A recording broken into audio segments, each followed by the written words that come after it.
Well, hey there. Happy Sunday. And welcome to Dave's After Hours Trivia Club, broadcasting live from the cozy corners of Hardwood Holler here in the beautiful upstate of South Carolina. Now grab your favorite drink, find a comfy spot, and do settle in. Tonight isn't just about trivia, it's about curiosity, memory, and the thrill of discovering something that you didn't know you already knew.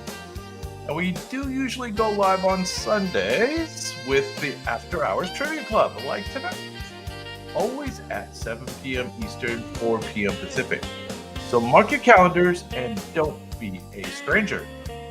While our Hollywood magic robots do the painting, I'll be serving up the clues, and you will be doing the guessing in the chat. Now, tonight's categories, we will first rank the top 20 Harrison Ford movies. That should be fun. Then we will uncover the top 20 athletes who became actors. Kind of different, kind of interesting. And then finally, we will discover the top 20 stand-up comics of all time. So some of them are modern, some go back in time. And hey, don't forget to visit davidhansonart.com to snag some of the art from tonight's show that you're seeing up and around us. This is all cover art that is available. Every piece tells a story, and now some of them can hang on your wall at home. Now, do say hi in the chat. This is where you will throw out your wild guesses, or you can just hang out in the back and enjoy the ride. I see Arena's in the house. And hey, I wanted to give a couple special, great to see the early bird has arrived. A couple of extra things to watch for tonight. There are a couple Easter eggs planted in our videos tonight, so watch for those. And we have adjusted the first two rounds to a little quicker speed of play. So a little less time to get the painting and get the answer. So let me know later on if you like that or you don't. Now it is time to queue up our first round. We will fire up the robots and we will let the games begin.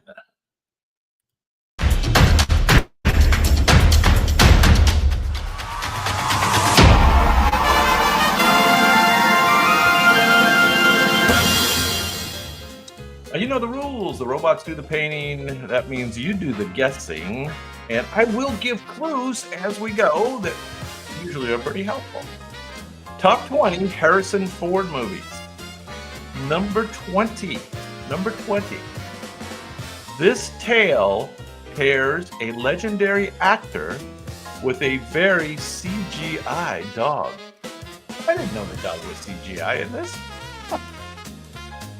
It's set during the Klondike Gold Rush. It finds wisdom in wilderness. Hey, Jen. Good to see you. Ford plays John Thornton, a man healing through adventure.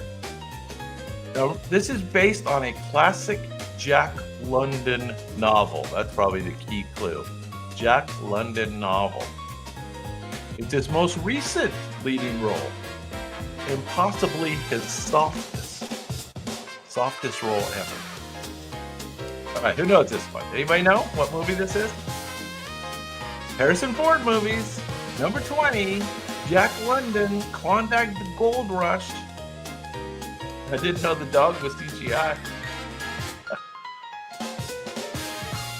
To interact with the digital dog, Ford often acted opposite a stuntman in motion capture suit. Oh, that sounds hard.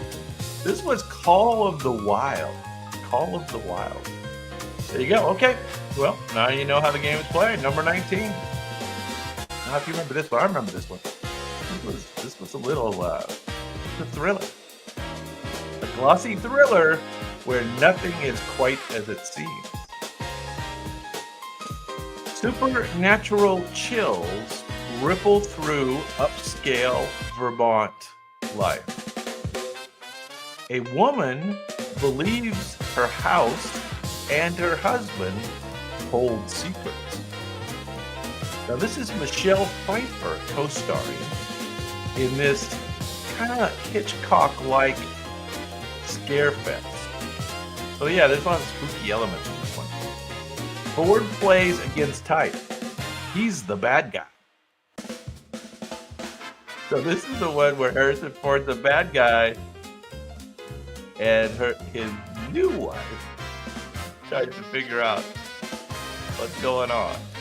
This was the first time that Ford played a full-on bad guy in a major film, and the fans were shook. None of this sounds familiar. Vermont, kind of scary. Michelle Pfeiffer. This is called What Lies Beneath. What Lies Beneath. Somehow his wife drowned. And he was involved. I don't know what the deal was. Anyway. Okay, number 18. You may know this one. You got a war one here. A nuclear crisis simmers beneath icy waters.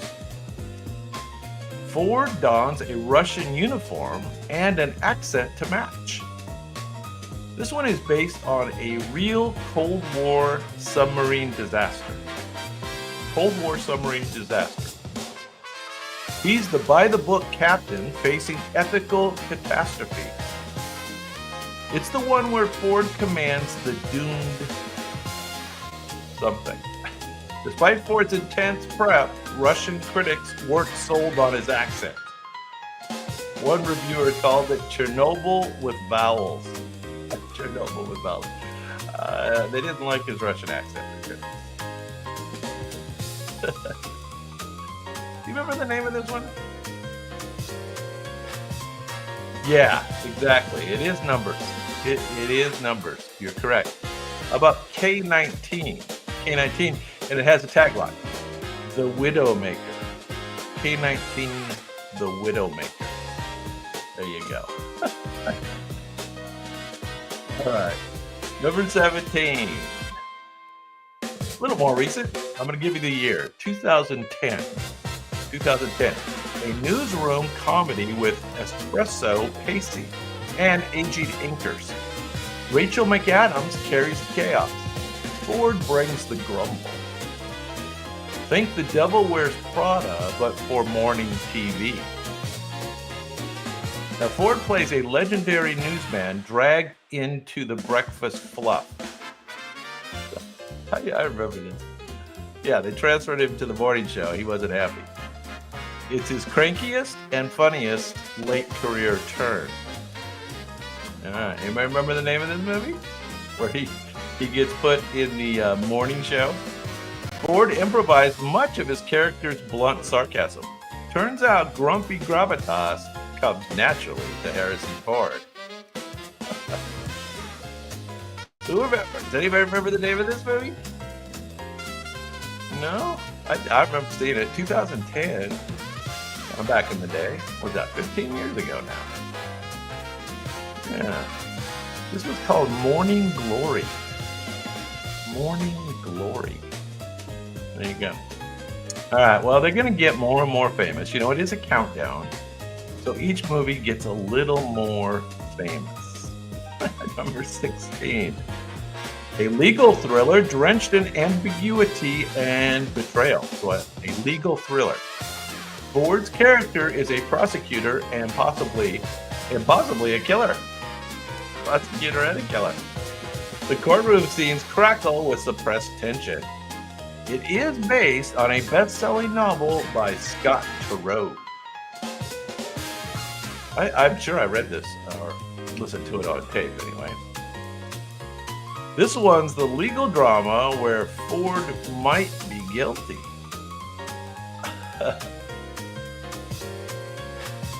Legal thriller, Ford might be guilty. The film's twist ending shocked audiences, and it sparked real-world debates about circumstantial evidence.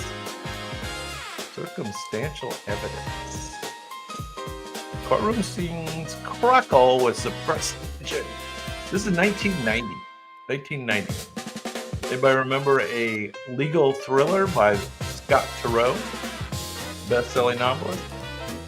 Called Presumed Innocent. That sound familiar now? presumed innocent. Yeah. There you go. All right. They get more and more famous.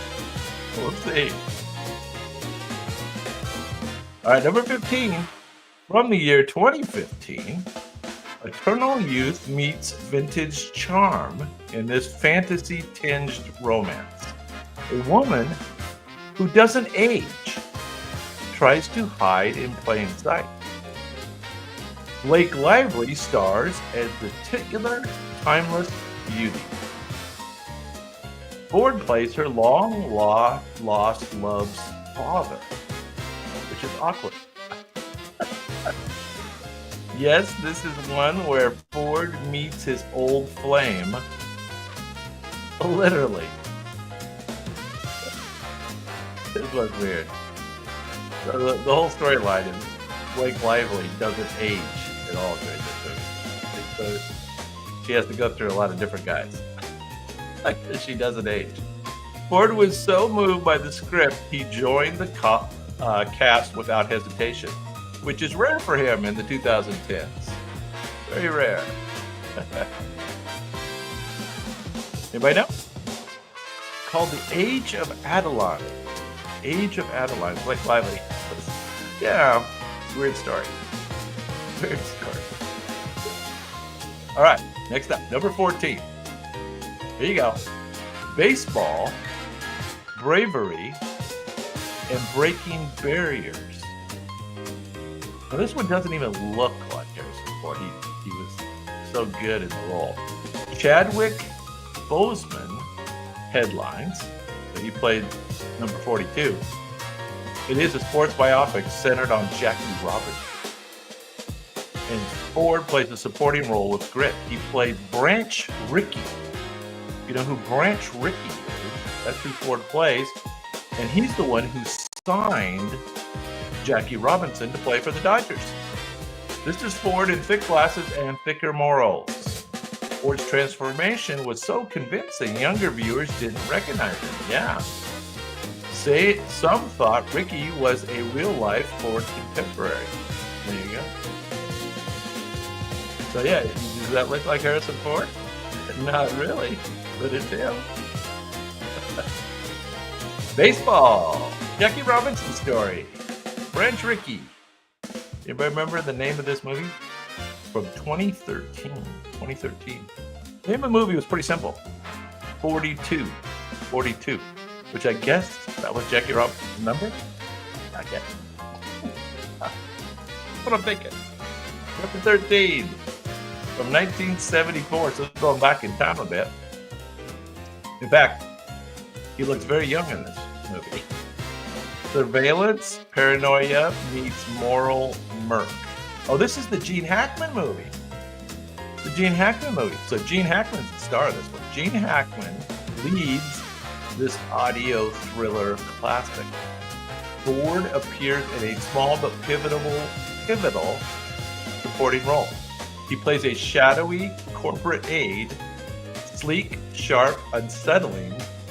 This is his Coppola warm-up before Apocalypse Now. So this is right before he played in Apocalypse Now.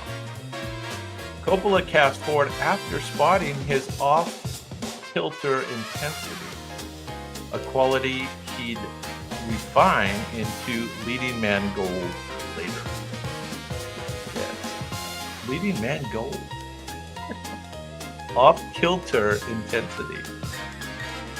Gene Hackman movie. Everybody remember the Gene Hackman movie in 1974? It was called The Conversation. The Conversation. Yeah, I swear some of these are going to be more well known later. I swear. I swear to you. Number 12. This one is a love triangle, a lavish mansion, and lots of latex. This remake updates a 1950s rom-com for the boardroom set. Julia Ormond plays the title character caught between brothers. Love triangle. Ford is the serious sibling, charm with a side of spreadsheet.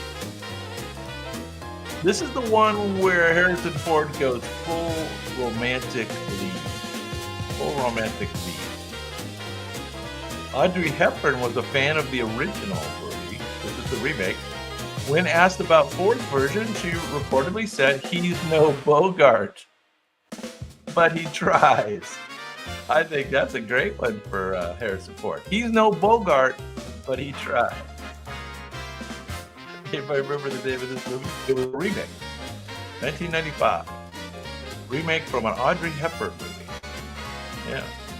This is not the Audrey Hepburn movie. Called Sabrina. Sabrina, 1995. Yeah, Emily. There you go. Good. Good guess. Sabrina. There you go. All right. I don't know all these. We're gonna the top 10. The top 10 we know. Number 11. We're still on number 11. A ruthless man, a tragic twist, and a second chance at life. After a shooting, a high-powered lawyer must relearn everything. Oh, after he got shot, he forgot everything. This is directed by Mike Nichols. It mixes warmth with wrenching change. Ford's character reconnects with family through vulnerability. This is the one where amnesia turns a shark into a softie. All right, anybody remember this movie? This is where he got shot. He had to relearn everything. I don't remember it. Ford consulted with stroke survivors to shape his performance, leading to one of his most empathetic roles. Empathetic. Not his quirky intensity. Anybody know? Well, this was called Regarding Henry. And I was not familiar either. Regarding Henry, 1991. There you go. All right, let's do top 10 because we're going to know these. All right, we're going to know these. Here we go. Top 10. Now, sky-high stakes, presidential grit, and lots of yelling. This is in 1997. 1997. A hijacked plane becomes a one-man rescue mission. Ford plays the President of the United States with a particular set of skills. Gary Oldman is the terrorist. Ford is the turbulence. This is the one with when he uses the line, "Get off my plane!" There you go. Hey, Brad. What's going on? What's going on? Yeah. We got it. Yay. Get off my plane. The film's fictional president became so iconic, the real politicians referenced him as their favorite fictional leader. Take that, West Wing. Yeah, favorite fictional president. Yeah, they've been tough, huh? Who knew Harrison Ford was in so many dogs? I think you'll know the rest, actually. So, this is in the same genre. International intrigue meets domestic devotion. Jack Ryan gets dragged back into CIA danger. Irish terrorists, moral dilemmas, and sniper rifles abound. Ford plays Ryan with a scholar's mind and a soldier's instinct. It's the smartest, most grounded Jack Ryan movie. Smartest, most grounded. Ford took over the role from Alec Baldwin. Alec Baldwin brought in a level of dad energy that defined 1990s political thrillers. All right. You remember the other one? Jack Ryan gets dragged back into CIA danger. 1990s. Took over for Alec Baldwin. This is before the other one. Okay? This is before the other one. This was called, I remember this one, Patriot Games. Patriot Games. There you go. Maybe I could have Find a better clue. I don't know. Jack Ryan movie. All right, number 8. Now, I love this movie. I don't know why exactly, but I did love this movie. Next one. Genius turns madness in a tropical nightmare. An inventor rejects society and moves his family to the jungle. Ford plays a man building an ice machine in the rainforest. No, really. It's based on Paul Theroux's novel of obsession and idealism. Yeah, and it's definitely both of those. He was pretty good in this part. I think it's kind of natural for him. Not Tarzan. Not Tarzan. The guy was building an ice machine. You remember this? He took his family to the jungle and he was building an ice machine. It's like he's half crazy, you know? This was Ford's personal favorite role for years. Despite the film's mixed reception, critics weren't sure what to make of... Anyway, what do you think? He was building an ice machine, took his family to the jungle, played like a crazy professor type of guy, building an ice machine. It was good. It's called the Mosquito Coast. Mosquito Coast. You ever see that? Mosquito Coast. All right. Number 7. 1988. Now this is big hair, big dreams, and big office politics. Melanie Griffith, her secretary, climbs the corporate ladder. Ford plays her love interest with unexpected lightness.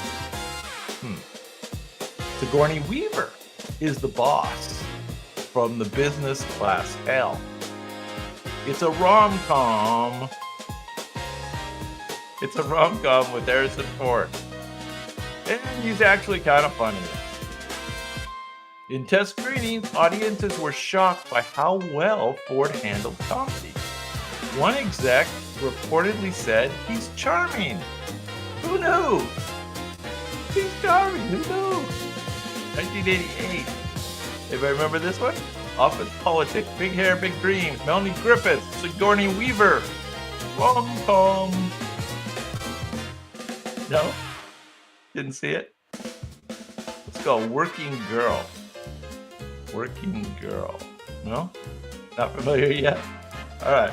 Let's get up into the rarefied air of the top 6 Harrison Ford movies. All right. Definitely one of my favorite movies ever, 1979.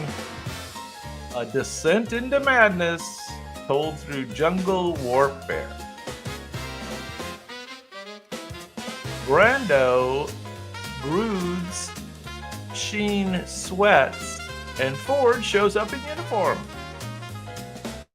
His screen time is brief, but eerily pretty effective. He's the stiff officer sending Sheen upriver. Yeah, there you go. This is the war. That scene is something else with the fresh seafood and Sheen's like hungover. Cool scene. Ford's character was originally unnamed. Coppola let him choose, so he called himself Colonel Lucas. Colonel Lucas. You are correct. It's Apocalypse Now. Apocalypse Now from 1979. Yeah, he's not in it for too long, but he's good. Number 6 on our list. There he is. All right, top 5. Top 5 Harrison Ford movies. Let's go all the way back to 1985. 1985. A murder mystery hidden in plain Amish sight. Ford plays a detective hiding in a world of silence. A boy sees a crime, Ford protects the truth and his heart. Romance blooms under strict tradition. Yeah, very good. You are correct. This is the one where Ford churns butter and he wins hearts. It earned Ford his only Oscar nomination. Aww. Proof that quiet intensity beats blaster fire. I can't believe it's only Oscar nomination. Come on. Witness is correct. Witness from 1985. His only Oscar nomination. Proof that quiet intensity beats blaster fire. There you go. There's the moral of the story. Witness. There he is. What was her name? Kelly something. She's the one from Top Gun. All right? Am I off base? Number 4. You'll know this one. This is a great movie. I didn't kill my wife. Echoes through cinematic history. A wrongly accused man runs for his life and his name. And, of course, his nemesis was... I'm gonna let you guess his nemesis. He gives chase with steam-stealing grit. Ford's stoic doctor is all heart and hunted logic. This is the sprinting, sweating, storm-drained thriller. Yeah, he's in the storm drain a lot. Yeah, there you go. Who played the detective guy or the special agent? Ford did many of his own stunts, even limping for real after injuring his leg mid-shoot. Director's note: keep it in. Keep it in. Yeah, Tommy Lee Jones. You are right. The Fugitive from 1993. I didn't kill my wife. I forget exactly how you said it. All right, we're down to the top 3. Harrison Ford, only one Oscar nomination. That's sad. All right, here we go. Number 3, Neon Noir. Neon Noir. Replicants and philosophical dread. Replicants and Dread, 2019. This was supposed to be 2019, but it was made in 1982. A cop hunts androids in rainy LA. Anybody remember this movie? He plays a burnt out and brooding character. Is he human? Remains the sci-fi question of the century.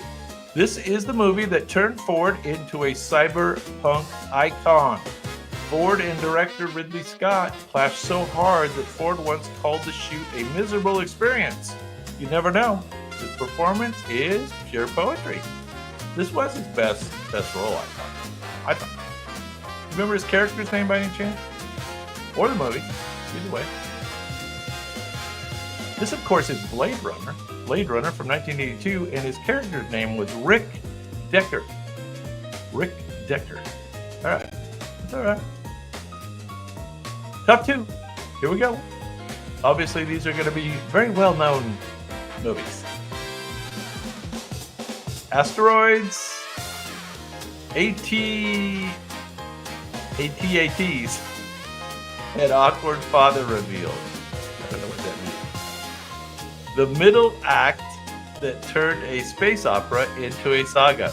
Oh, so we have to get the correct episode. Ford returns as the galaxy's favorite scruffy-looking nerf herder.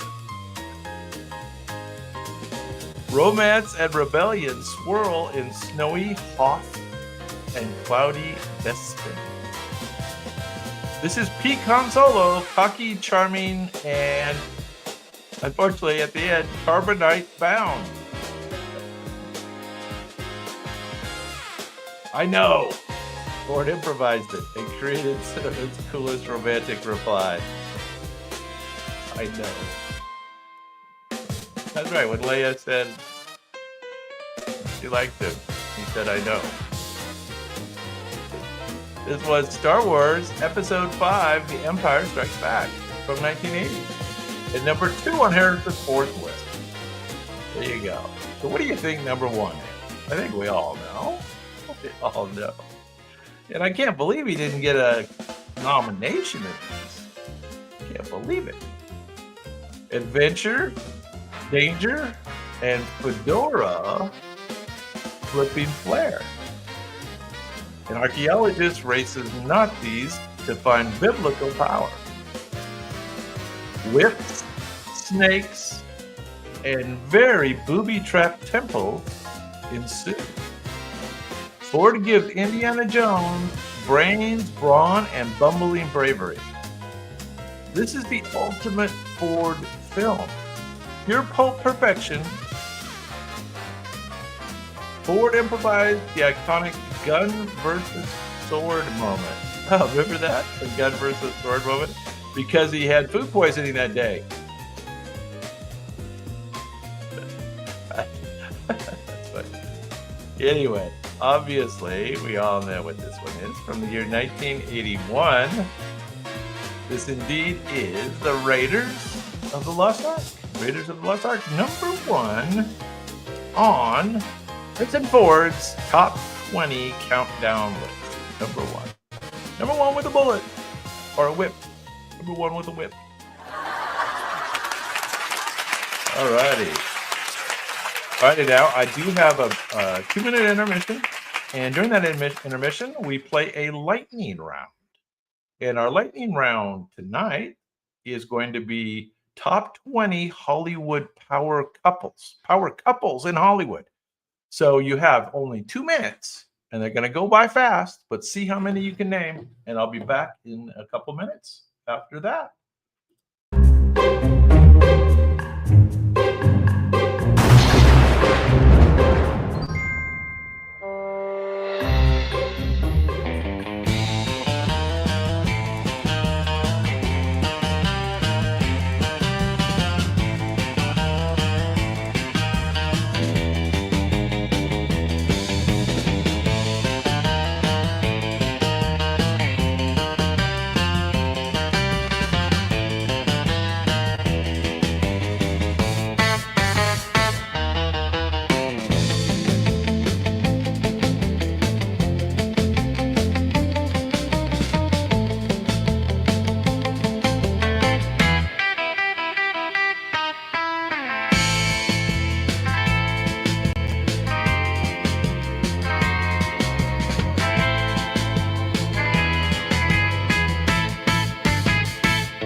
Doctor is in the house. Doctor, how's it going? You got a few of those. Figured you missed the Harrison Ford, darn it. We needed help. Trust me, we needed help on the Harrison Ford. Brad did his best. Yeah. Alrighty, so let's go to round two. Round two is going to be top 20 athletes who became actors. And I will tell you there's a couple Easter eggs in this round. So good luck with that. See if you can identify the Easter eggs. Oh, let's see. Let's find where we are. We're there, and we go. Here we go.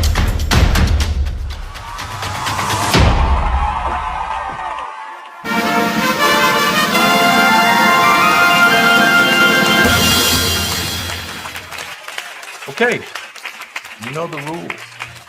The robots do the painting, you do the guessing, and I do give the clues. And this is going to be the top 20 athletes who became actors.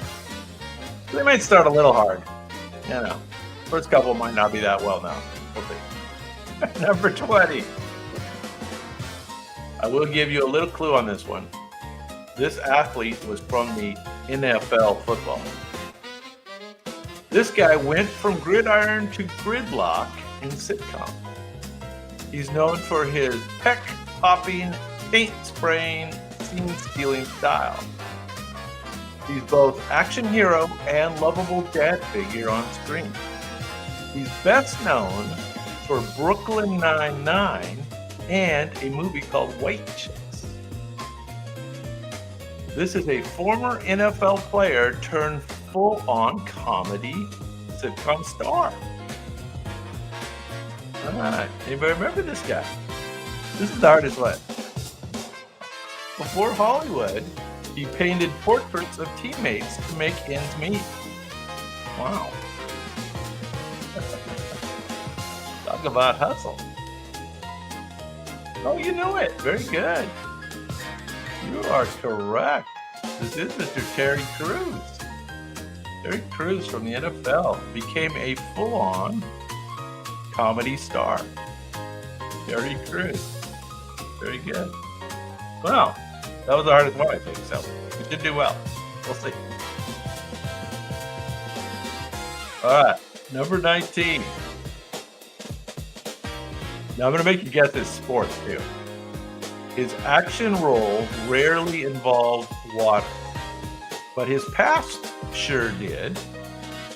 Before fast cars, he was, well, I guess I'm going to give it away. He was flipping off 10-meter platforms. He's known for his stoic stares, smooth moves, and knuckle sandwiches. He was launched to fame in The Transporter and Snatch. He's the ex-British diving champion turned Hollywood hitman. All right, so who's this? A scout found him while he was modeling for sports catalogs.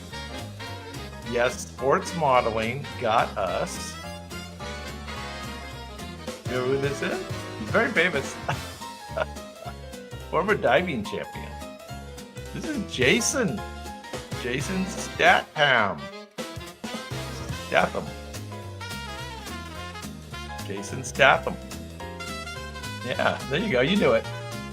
Very good. Hey, Kevin's in the house. Good to see you, man. Been a while. Okay, we're doing athletes that turned into actors. This is going back a bit now. Okay? She made synchronized swimming a studio spectacle. MGM's Mermaid, sparkly caps, flashy entrances, and all. Her films blended music, water ballet, and Technicolor charm. She starred in $1 Million Mermaid and other aqua musicals. You remember the whole phase of aqua musicals? Aqua musicals. So this was a very famous swimming athlete. During her filming, she once ruptured an eardrum. She got hypothermia, and she still finished the shoot. Hollywood's toughest mermaid. This is Hollywood. Yeah, there you go, Kevin. Correct you are. This is Hollywood's toughest mermaid. Miss Esther Williams. Esther Williams. She was, of course, a swimming athlete. Swimming. Here she is. Pretty good. Pretty cute. There you go. Number 17. From the NFL. A bruising fullback who bulldozed into cinema. He's known for power plays on the field and gritty roles on film. He led the Dirty Dozen and charged through action flicks. He left the NFL at his prime to act full time. So he actually left because it was a better gig. This Hall of Famer became an action icon in the 1970s. Yeah, you guys both got that. Dr. Kevin, both correct. Both correct. Mr. Jim Brown. Brown retired from football mid-season to finish a film. His coach wasn't thrilled.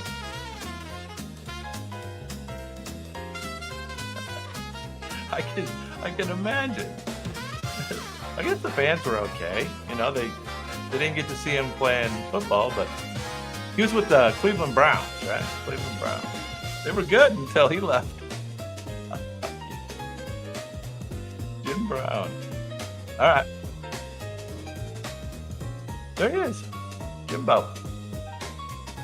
All right, number 16 on our athletes to actors list. This gentleman was nicknamed the Hammer for his hits and later for his roles.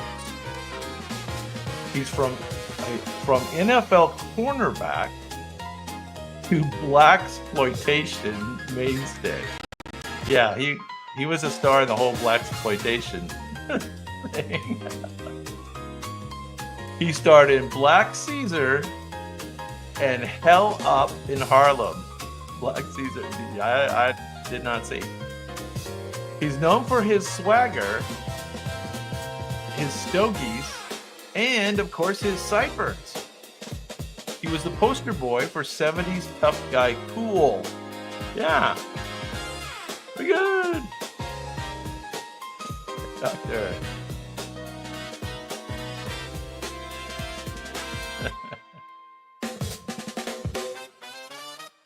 He was a poster boy for 70s Tough Guy Cool. Mr. Williamson often wrote, produced, and starred in his own films. Hollywood on his own terms. Mr. Fred Williamson, NFL. Didn't he do a stint like when he helped in the booth or something on Monday Night Live, Monday Night Football? Can't remember. Something like that. Seems familiar. Seems familiar to me. Number 15. That was a little more offbeat. Our British folks might have known this one. A bruiser on the pitch, a bruiser on the big screen. He played enforcers in both football and film. Burly Brit known for lock, stock, and snatch. I don't even know what that means. His accent is thick and his characters are thicker. This ex-footballer is Guy Ritchie's go-to thug. He's been in a lot of Guy Ritchie movies. There he is. So he's a soccer player, I take it? Soccer player? On the soccer field, he once got booked 3 seconds into a match. He got booked. Does that mean kicked out of the game? Bullet tube. Yeah, very good. You are correct. Vinnie Jones. Vinnie Jones is correct. Very good. And getting booked, I guess, is. Or is that just penalized? Number 14. This goes back in time a bit. This is the jungle's loudest swimmer and the loudest yeller. He won Olympic gold before swinging into stardom. He is best remembered in a loincloth and vine. Yes, he is. Yeah. Anybody remember who this is? I got a giveaway clue coming up. He played Tarzan in 12 films over 2 decades. Yeah, very good. He was the original Me Tarzan, you Jane. Me Tarzan, you Jane. His Tarzan yell was so iconic, MGM trademarked it and remixed it for future films. So he was the best yeller. Johnny Weissmuller. Johnny Weissmuller is the correct answer. Weissmuller. Weissmuller. There we go. We got it right. Johnny Weissmuller. All right, he checks in at number 14 on our list. Let's move on. This one's kind of different. This gentleman was an Olympic silver medalist to win gold in Bond history. Wrestling fame paved the way to villainy. He played a henchman with a deadly bowler hat. His silence was so chilling, was more chilling than words. That's right, he didn't say much. All right, so let's get the character and the movie, at least, and then let's see if anybody can get his name. Yeah, that's the character. It is Oddjob. From the movie, the flying hat weighed 10 pounds and had to be thrown by a crew member. You know it. Very good. Very good, Kevin. Yeah, it was from Goldfinger. I don't know. Was he in Dr. No also? Harold Sakota. That's correct. There he is. Murderer. Did he get convicted for murder? Number 12. This guy's pretty famous. He smells what Hollywood is cooking. From the ring to the red carpet, he towers everywhere. He is the star of Jumanji, Fast and Furious, and half of your streaming queue. He started as a football player, then ruled in WWE. He is the highest paid athlete turned actor ever. This is the highest paid athlete turned actor ever. And you are correct, of course. And I guess it says he was both a pro wrestler and a football player. Yeah. Dwayne, The Rock Johnson. He once considered a career in law enforcement. Imagine him coming to your front door. There you go. Dwayne The Rock Johnson. All right. Now this next one's fun. Next one's really fun. Number 11. Olympic royalty who became a pop culture staple. He won the gold in the 1976 decathlon. This is the gold medal decathlon winner. He transitioned into television, reality, and film appearances. He's known for Can't Stop the Music and various cameos. This decathlete became a household name beyond sports. Yeah, good. Very good. Very good. I guess we're not allowed to dead name her, are we? Jenner's Olympic performance was so dominant, Wheaties put her on the box, and sales skyrocketed.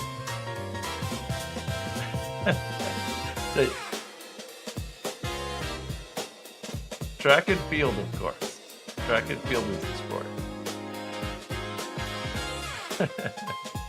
You're correct, Caitlyn Jenner. And there's Caitlyn. Those robots. Yeah, what are you going to do with them? He was a beast. Yeah. Okay, top 10. That was our first Easter egg. You didn't hear my promo at the beginning, but there were 2 Easter eggs in this round. That was one of them. Before tabloid infamy, he was a football legend, Heisman winner, turned Hollywood comic relief.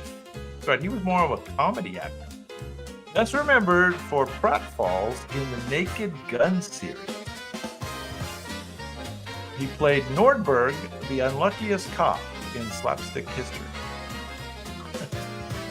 This NFL Hall of Famer was once known for comedy chops. Yeah, Nordberg. Correct. OJ, of course. OJ from the NFL. During Naked Gun filming, his deadpan falls were so good, the crew thought he had stunt training. He didn't. Nathaniel. Correct. There he is. There he is. Those robots. I don't know what we're going to do with them. They're getting a little feisty. All right, number 9.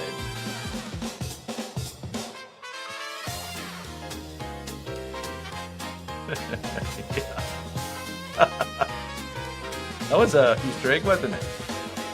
He could fly on the court and sort of in the cartoons. Basketball's GOAT teamed up with Bugs Bunny. His big film blends NBA cameos with Looney Tunes chaos. That's right, this was the whole time where they mixed the animation with the real life. I don't know. He starred in Space Jam, 1996, a 90s cult hit. Did you know that was a cult hit? This slam dunker saved Earth with hoops. I guess you could call him turned actor, yeah. I guess you could say he turned to an actor. OJ was a better actor, for sure. OJ was not bad as an actor. Michael Jordan is correct. Jordan filmed Space Jam on a custom-built studio court practices. It was literally Jordan Dome. Okay. There he is. Looking pretty dapper there. Michael Jordan. All right, let's see if you can get this next one. This is going back a bit. Number 8 from the NFL. This gentleman was a lineman who pivoted to punchlines. He played Mongo in Blazing Saddles. A man of few but hilarious words. He also starred as the lovable dad on TV's Webster. Do you remember that? From tackles to tickles, he nailed both. This lion became a lion-hearted comic actor. Yeah, very good, Doctor. Very good. You're correct. He improvised Mango's legendary "I think Mango like candy" line. Mango. That was a cool character. Alex Karras is correct. Alex Karras. That's number 8 on our top 20 athletes who became actors. Athletes who became actors. Alex Karras. There he is. Alex. No Easter eggs for Alex. Couldn't think of anything funny for Alex.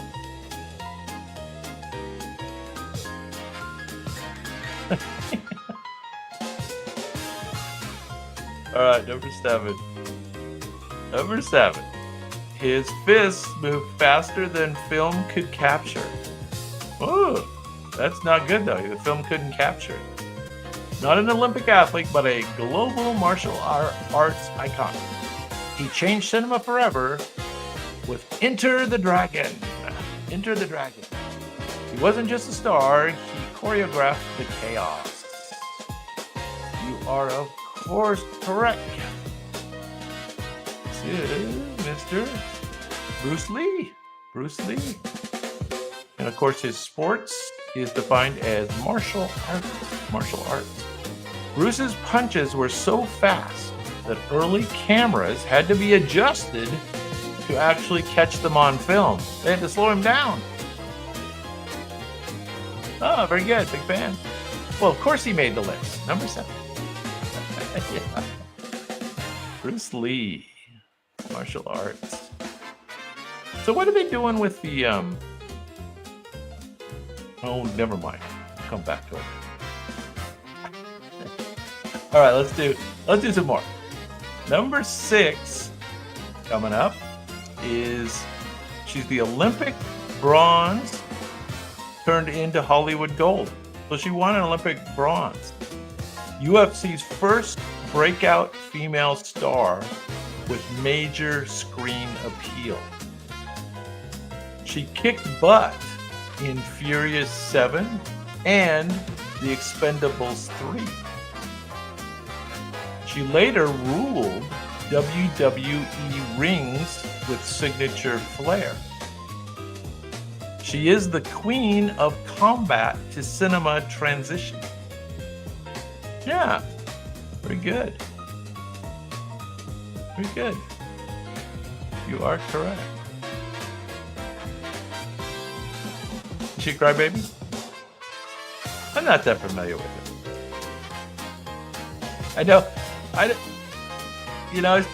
I've seen her in the ring and she looks, a little rough to me. Looks a little rough, but then she cleans up pretty good. So I don't know. I don't know what to think. MMA and judo. She's a judo person. Yeah. Ronda Rousey. Ronda did all her own stunts. Of course. Why not? She once accidentally broke a crew member's ribs. Yeah. Just goofing around, I guess. Top 5. Here we go. You can't see him, but Hollywood sure does. From body slams to punchlines, this guy's got range. He is a scene stealer in Peacemaker, Trainwreck, and more. He's known for comic timing and bulked up bravado. Yeah. He does have great timing. He's a good actor. The 16-time WWE champ is now a streaming superhero. You're correct. It is Mr. John Cena. I'm pronouncing that right? It's Cena, not Senna. Or is it Senna? John Cena? John Cena. Either works for me.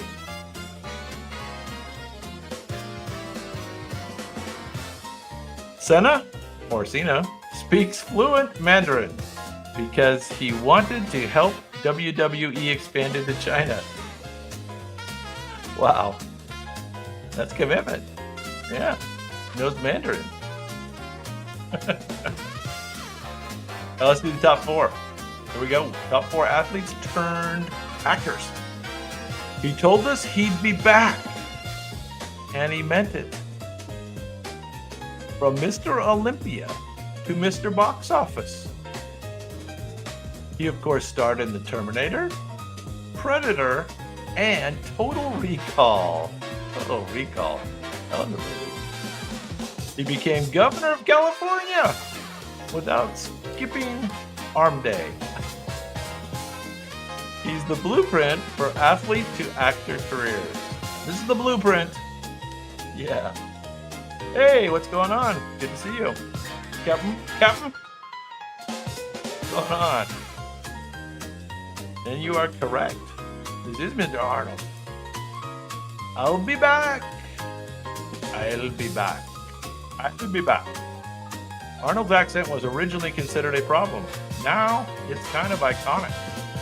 Try imagining the Terminator without the accent. Right? So his sport, I guess, would be called bodybuilding. Mr. Arnold Schwarzenegger. There he is. Arnold, look at that. All right, top 3, let's do it. Now, this guy did have a pretty good acting career. He went toe-to-toe with Rocky. And he lived to do the sequel. His brief NFL career before Hollywood came calling. Yeah, so he was only in the NFL for a short time. Of course, nobody's in the NFL for too long, except for Tom Brady. He's the only one. He's known for powerful presence and surprising warmth. This ex-Raider punched his way into franchise fame. Yeah, Apollo Creed, Mr. Carl Weathers. How's the weather where you guys are? It's supposed to get really cold here tonight. We'll see what happens. We got the cold. We got the first Arctic. What do they call those? Where the cold air comes down. Arctic domes or something. We got that one coming in. There he is. It's Carl Weathers from the NFL. Oh, I bet it's chilly. You've already got the Arctic weather in there. There he is. Yeah, famous guy. All right, top two. Now this one's a little surprising. A sports injury created a screen icon. So he didn't continue in the sport because he got injured. He's known for mustache, muscle card, and megawatt charm. He shined in Deliverance, Smokey and the Bandit, and Boogie Nights. He played football at Florida State until fate intervened. Yeah, Burton. Burton is correct. The Southern heartthrob drove straight into stardom. This is indeed Mr. Burt Reynolds, who played college football at Florida State. Reynolds did most of his own stunts, and he got injured. He later joked, "I owe my chiropractor a mansion." That's quite the outfit he's got going there. 46. What would he be been at, like a DB? Safety or something like that? Quarterback? I don't know. What was it? Didn't he play? He played quarterback in the prison movie. What was that movie called? Where he was a football player in the prison? Anyway. Okay, number one, and this is a great one. This is going back in time a little bit. And he played in two professional sports. He's one of the rarest athletes ever. 2 pro sports, 2 leagues. He played for the Dodgers and the Celtics. Before changing fields, he starred in The Rifleman, Old Yeller, and dozens of westerns. His square-jawed charm made him a TV trailblazer. All right. Connors was so natural with a rifle, fans assumed he was ex-military. Nope. Yeah, Mr. Chuck Connors. And of course his sports would have been pro sports. 2 leagues, 2 pro sports before becoming a great actor. That is Mr. Chuck Connors. Rifleman. The Rifleman. Yeah, you don't like the number 1 pick, huh? Well, you know, the robots can always be questioned on their number 1 pick. It's always a little skeptical. Baseball and basketball. That's right. There you go. All right, that was kind of fun. Now, I do have a 2-minute intermission, and during the intermission, we do something called a lightning round. And this one will be the top 20 old school original gangster horror movies. So this was from our Halloween special. And we do have a lightning round now. And I'm going to play that, and then we will get to round 3.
All righty. So it looks like everybody kind of took a break like me. Anyway, yes, I am often confused with Philip Seymour Hoffman, if that's what you're saying. I am often confused. Although I'm still here. So there you go. All right. So we have round 3 coming up, and it's going to be top stand-up comics of all time. Top stand-up comics. So give me a second, and I'll get it going.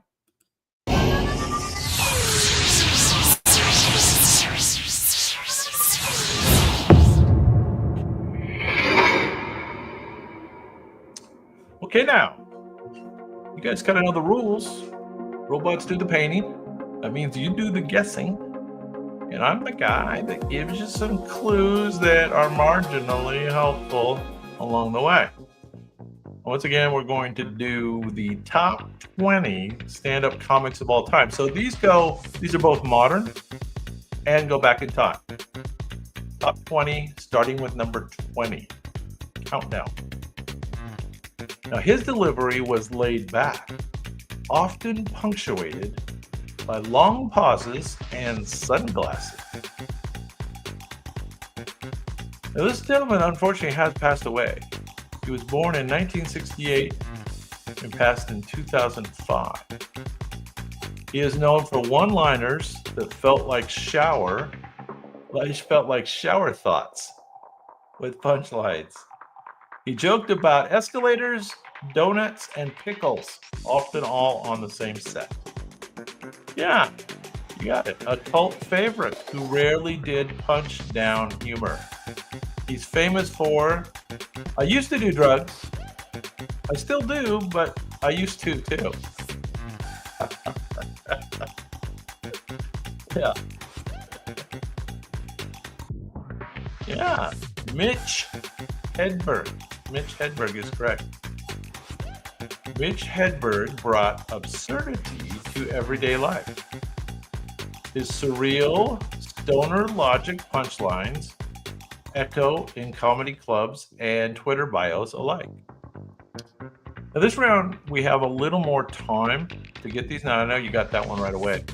But I don't know if you noticed, but I did kind of a sped up round on the first 2 rounds. And I was kind of hoping you guys give me some input. So this is the old school, a little bit longer time. And I don't know which pace you guys like better. So kind of think about that as we're going, because I would love to have your input on that. Now, again, this is the little bit slower pacing on this round. Now, this gentleman delivered jokes like he just woke up from a nap. A 10-year nap. He's the king of monotone and a master of deadpan. His jokes feel like philosophical riddles with a twist. Yeah, you got it. He once said he spilled spot remover on his dog, and now he's gone. That's kind of funny. He's an Oscar winner for a short film. So he also made short films. How about that? And you're correct. It is Mr. Stephen Wright. Stephen Wright, born in 1955. A little older than me.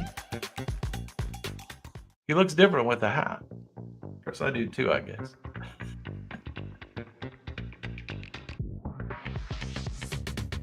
Stephen Wright turned minimalism into a comedic weapon, proving you don't need volume to drop a bomb. Mr. Stephen Wright. There you go.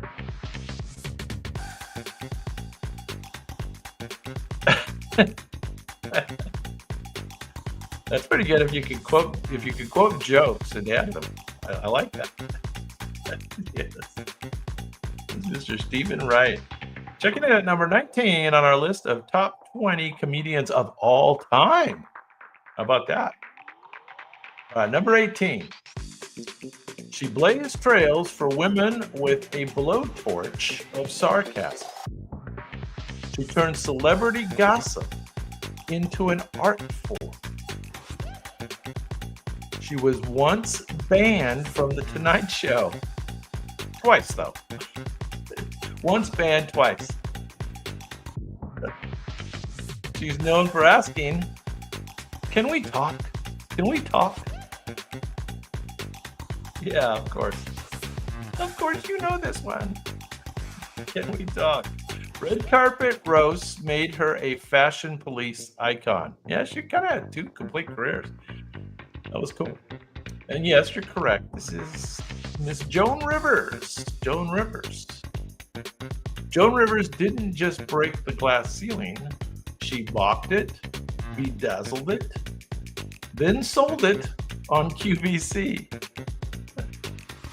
Joan Rivers was born in 1933 and passed away in the year 2014. 2014. And she wears very bright jackets.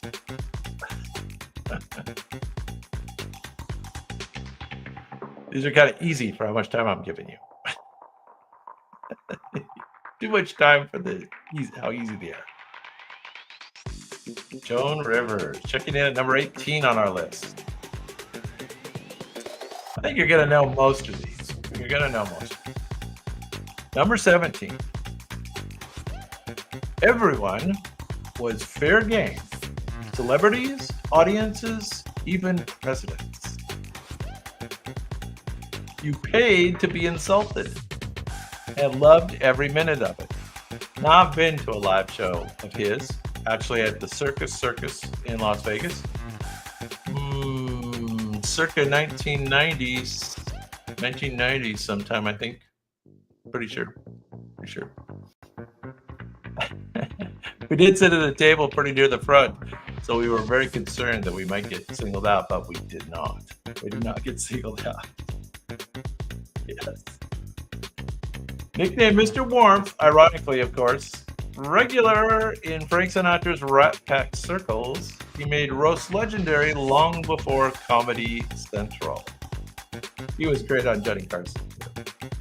Yeah, he was like the main person on those roast shows. Don Rickles is, of course, correct. Don Rickles was born in 1926 and passed in the year 2017. Don Rickles proved that insult comedy could be an art form as long as it was delivered with a twinkle in your eye and a smirk on your lips. He did deliver it perfect, no doubt. Mr. Don Rickles. Alrighty. Yeah, I'm glad I got to see it. All right, number 16, another personal favorite of mine. He claimed that he got no respect, and he made a career out of that. His self-deprecation was his superpower. I get no respect, I tell you. I get no respect.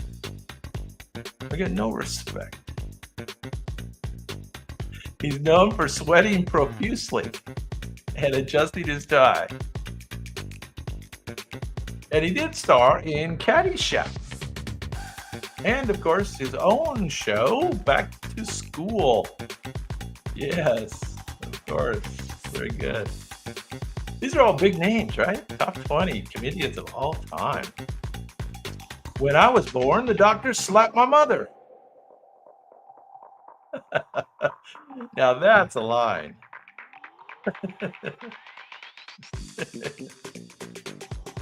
Rodney Dangerfield is correct. 1920. I loved him in Natural Born Killers. Are you guys familiar with his role, his appearance in Natural Born Killers? Well, that was something. Kind of dark. Kind of demonesque. Rodney Dangerfield turned his own misery into your joy. One hilarious, groan-worthy gag at a time. Yes. Now I know White Tiger's he's so young. Yeah, he had some great ones. And his wife, his wife took a beating too. All right, number 15 on our list, if you can believe it. A lot of these gentlemen have passed away, unfortunately. It felt like 5 comedians trapped in one caffeinated body. He could turn a single line into an entire sketch. And of course, he starred in Mork and Mindy after improvising a whole alien. He did stand-up. He did Shakespeare. He did Disney. And he did serious drama. His brain moved faster than most people's internet. His brain did move rather quickly. Actually, Robin Williams was a neighbor of mine for a short time. He had a home up in a development called Entrada up in St. George area in southern Utah. I had built a couple houses up there, and he had a house on one of the streets there. So there you go. Robin Williams, a neighbor of mine. Kinda. 1951 to 2014, Robin Williams redefined kinetic comedy, showing the world that stand-up could be equal parts heart and chaos and genius. There you go. That would have been like circa 2007, 2008. Somewhere there. Somewhere in those years. Robin was my neighbor. It was one of many houses of his. Number 14. This is the comedy partner of Gracie Allen on stage and in real life. This gentleman smoked cigars like they were part of his anatomy. He revived his career in his 80s. He just got going. Talk about comic timing. He starred in Oh God. That's God. Yes, you're correct. Yeah. Now, how old was George Burns when he passed away? Anybody know? Anybody know the answer to that one? George Burns made time laugh with him, bringing vaudeville, charm, and century-spinning wit to every joke. Every joke. 165. You know, that's closer than something. He did live to be 100 years old. 100 years old. He was born in 1896. And he passed in 1996. Yeah, George Burns. Very good. Checking in at number 14 on our list of top comedians of all time. All time. Here we go. This guy's definitely on the list. Earned his position. He built a sitcom empire on nothing. He obsessed with breakfast cereal and airplane food. Clean, observational, and relentlessly relatable humor. What's the deal with? I don't know if I could say it like him. What's the deal with? It became the key catchphrase. What's the deal with? His show ended on his terms, which is rare for television. What's the deal with? Yeah, exactly. Jerry Seinfeld. Jerry's a little older than me. I didn't know that. Jerry Seinfeld was born in 1954. And he is fortunately still with us. There you go. Jerry Seinfeld proved the everyday can be hysterical, especially if you're willing to overthink it just the right amount. So, getting highly detailed about everyday things. Anti-dead type. Oh, who are these people? Right. All right, now another one that I did get to see live. Did get to see this gentleman live. He played the banjo. He wore a fake arrow through his head, and he brought absurdity humor to sold-out stadiums. Now, I got to see him in a really small club in San Francisco, in the city, back in about 1977. 1977. Master of physical comedy and highbrow wit. The Jerk wasn't just a movie title. It was a brand. From wild and crazy guy to respected actor and writer. Yes, of course.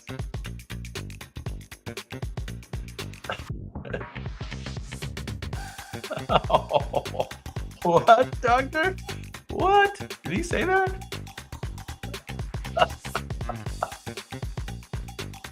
He used to make balloon animals, I remember, as part of his act.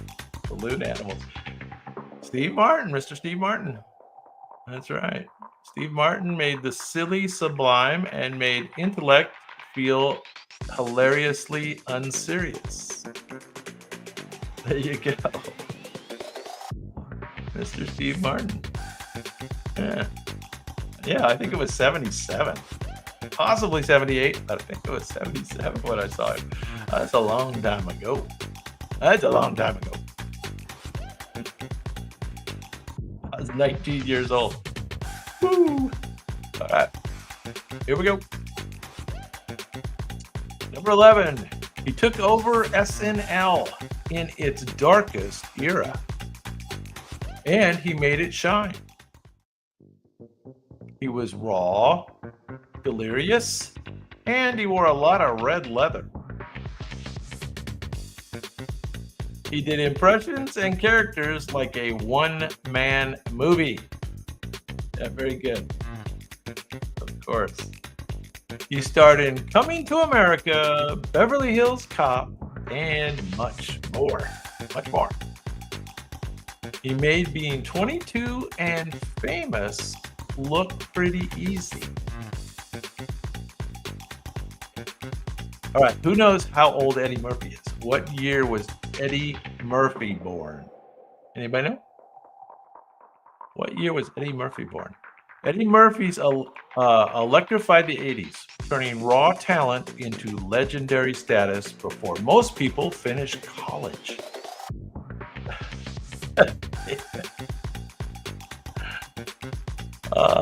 Close. According to my robots. According to my robots, he was born in 1961. Which would make him, what, 64 or 65 now, right? 64, 65. Yeah. According to the robots. All right, top 10. Let's do the top 10. Here we go. Now, this is going back in time a little bit. Let's see if you can get this one. His comedy got him arrested. Literally. He tackled taboo topics before anyone dared. He inspired free speech battles in comedy. He called himself a sick comic before it was cool.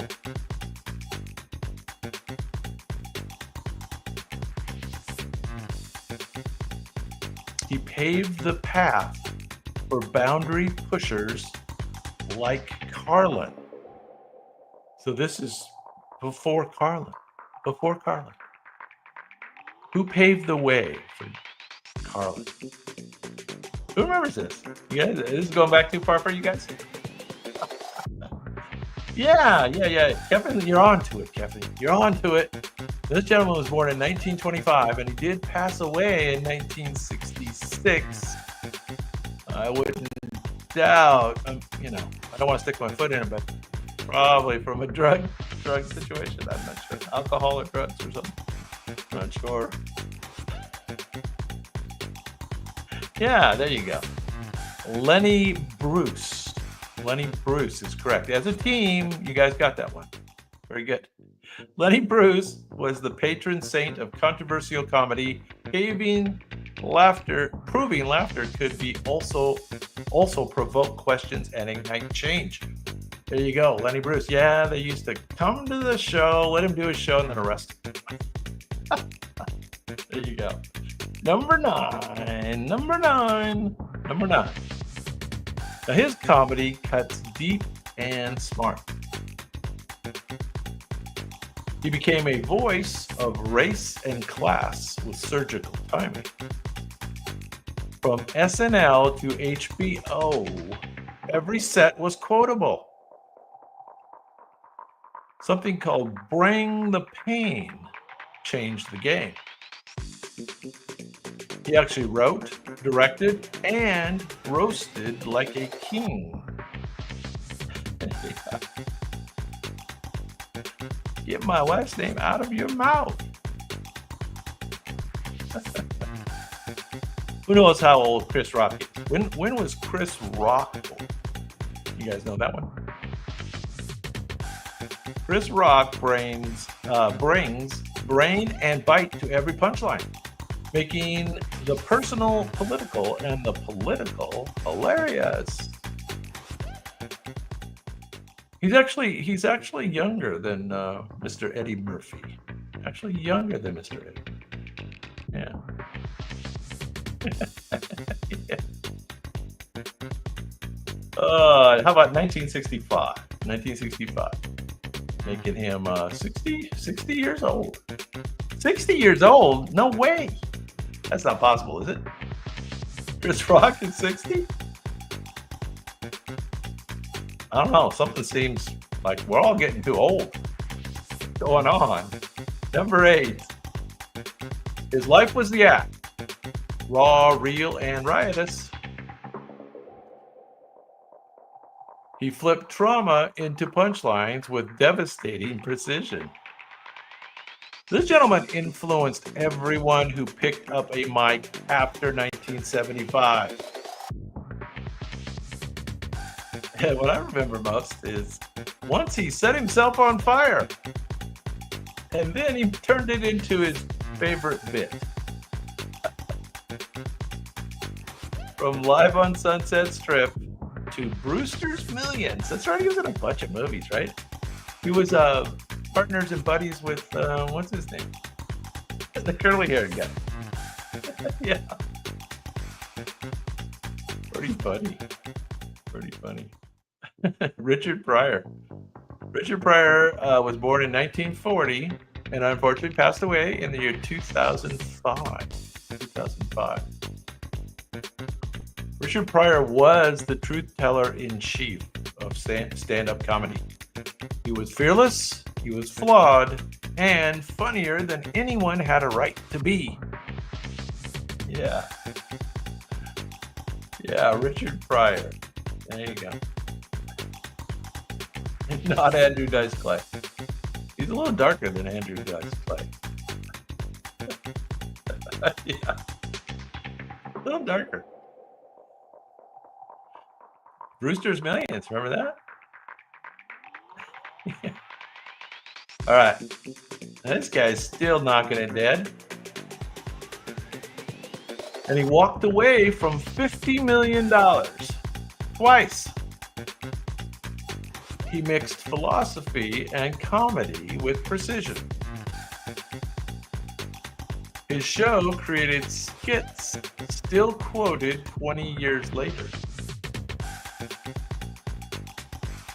He's known for dropping the mic and the truth.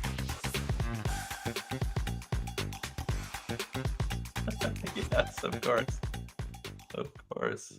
You guys know how old Dave Chappelle is? When was Dave Chappelle born? Who knows that? Dave Chappelle turned stand-up into spoken word protest and cultural mirror. One brilliantly uncomfortable laugh at a time. He's not that old. 51. Oh, he is 51 years old. Yes, that is correct. Sorry, I was thinking you meant 1951. My mistake. I think you're correct. The year was 1973. 1973, so.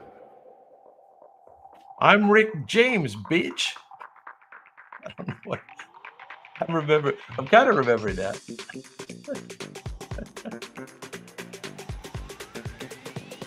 Dave Chappelle. Definitely one of the best. Definitely one of the best. All right. Now, the robot's like this guy, and this guy's like a sleeper. This is a sleeper one. He pushed boundaries till the envelope shredded. He saw consumerism, politics, and religion as punchline targets. He could make a fart joke sound like philosophy. He was once banned from David Letterman. Then he was honored posthumously, unfortunately.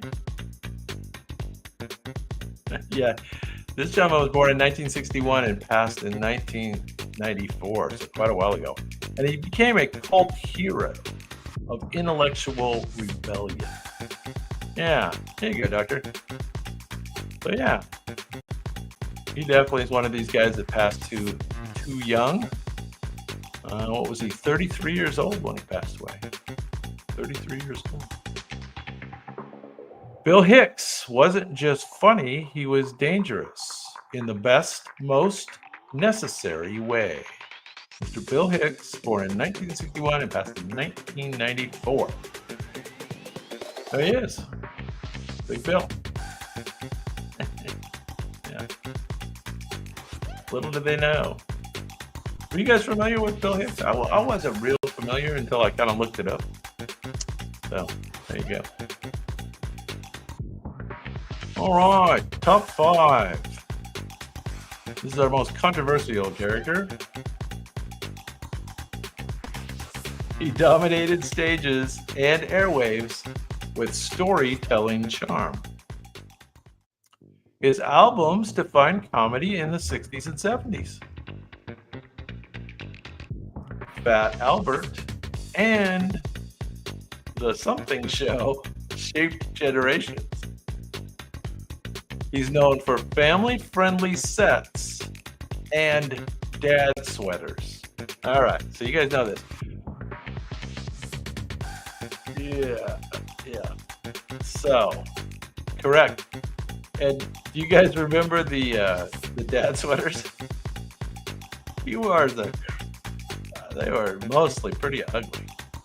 I mean, occasionally there'd be a hit, kind of a modern look, but most of the time they were pretty ugly.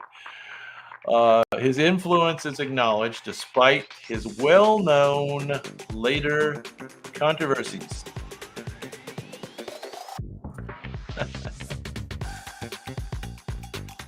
Yeah. Cosby's early work reshaped stand-up, proving you could bring a crowd to tears or laughter with just a story and a smirk. There you go.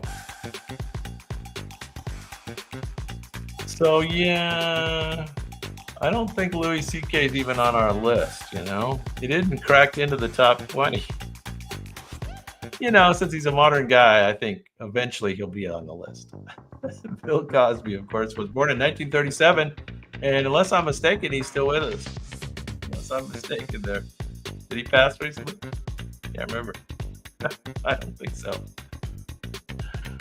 All right. Number 4. She pioneered a style with loud clothes and louder laughs. She turned domestic despair into comedic gold. This is her most famous bit.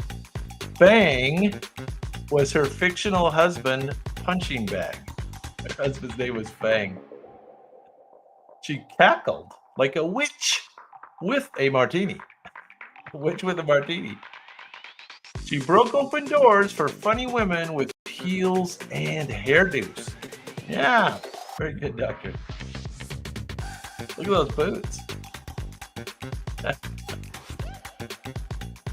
Phyllis Diller is correct. Phyllis Diller was born in 1970 17.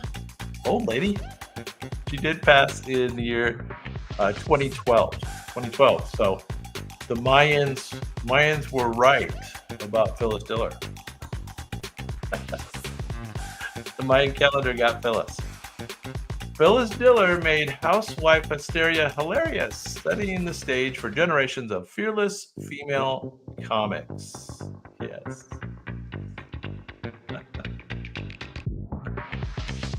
Phyllis Diller. I remember Phyllis Diller. She was on Johnny a lot of times too, Johnny Carson. As a teenager, I think through high school, I watched a lot of Johnny Carson. A lot of Johnny Carson. Because that was a reason to stay up late, right? I think that was the reason. All right, top 3. Is that where we are? Top 3. Here we go. Now, this gentleman had a list of 7 words that you couldn't say on television. He started clean, but ended as comedy's philosophical anarchist.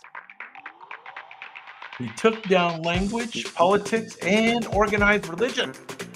Didn't really care for the religion.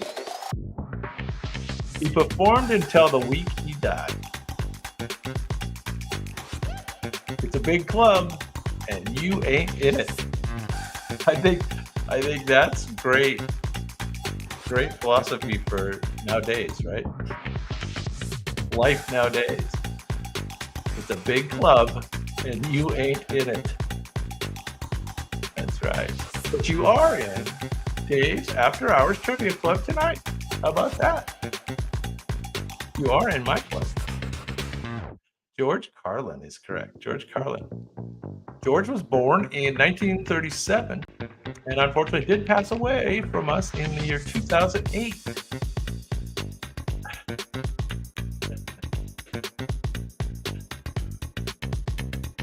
You ain't in it. George Carlin didn't just tell jokes, he held up a mirror and laughed. And then he smashed the mirror. There you go. All right, top 2 comedians of all time, according to my robots. You know, we're into nostalgia around here. This lady is known for TV, but her comedy chops began on stage. She was a stand-up originally. Timing, physicality, and risk. She had it all. And she built a production empire in a man's world. Her show, reruns, still pull in laughs today. Her great stomping bit is pure slapstick heaven. Of course. Of course. I don't know if you guys knew she started as a stand-up comic. Here she is doing stand-up right here with the white gloves and the fur coat. Nice. Very nice. My favorite skit always is the candy making factory where her and her friend are working and they can't keep up with the conveyor belt. And so hilarity ensues. Lucille Ball's foundation was stand-up savvy, and she built an empire on that comedic bedrock. Red hair, red lips, and all. There she is. She was born in 1911, and she did pass away quite a while ago, 1989. She's in the Three Stooges short. There you go. It's interesting. Yeah, I'm sure she's in a lot of early stuff, right? Definitely one of a kind. Number 2 on our list. So, yeah, once again, we're going to be controversial with our number 1 comic of all time. Okay, here we go. This gentleman told jokes for nearly a century. Well, so he did something. He performed for troops in every war from World War II to the Gulf War. He hosted the Oscars more times than anyone else. So I could see him hosting the Oscars year after year, and then when they finally got rid of him, it's like, what are they going to do now? And that's why they've had so much trouble ever since. He's known for his rapid-fire delivery and his cue cards. Thanks for the Memories wasn't just a song, it was his legacy. Yeah. So you're correct. It is Bob Hope. Bob Hope. And once again, I do have Bob Hope's story. So I, as a mostly a teenager, although probably a little bit in college too, I used to go to his big golf tournament down in Palm Springs every year because there were lots of celebrities that play golf down there. Arnold Palmer used to play down there. And so I got to get an autograph from Bob Hope one time. I don't know what the hell happened to that autograph, but I think it was in the program for the golf thing. He used to drive around in his golf cart that looked like his face. He had a big nose. Anyway, I digress. Bob Hope brought comedy for every corner of the world, making laughter essential as Russians during war and peace alike. We made it. Well, thank you guys for playing. I appreciate that. Our next show is Wednesday night. Wednesday night, we have a best of show with Star Wars characters, Saturday Night Live stars, and we do have a special bonus round available if people are around. And hopefully you guys enjoyed those Easter eggs tonight of the Bruce, Caitlyn Jenner, and and also OJ. OJ making a little guest appearance. Hopefully those were fun for you. And I don't know if you have any input on that last round was a little slower. And I don't know if you like that better because it gives us more time to chat. Or, I mean, that's the reason to do it a little longer is I can ad lib a little more and we can chat back and forth a little more. Or it was a little spicier, a little faster with the previous round. And if you saw the first round tonight, that was a little faster as well. So if you have any input on that, let me know. Otherwise, I will thank you guys again and say goodnight and play a compilation and hope to see you guys on Wednesday.